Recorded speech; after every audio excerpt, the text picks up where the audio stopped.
giardino, una bugia coi tuoi, il frigo pieno e poi un calcio alla TV.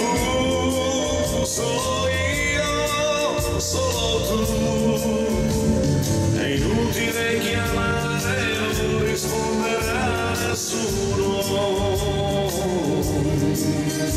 Il telefono è volato fuori giù dal quarto piano. Era importante, sai, pensare un poco a noi. Non stiamo insieme mai, ora sì, ora sì. 好，谢谢先生，谢谢你从。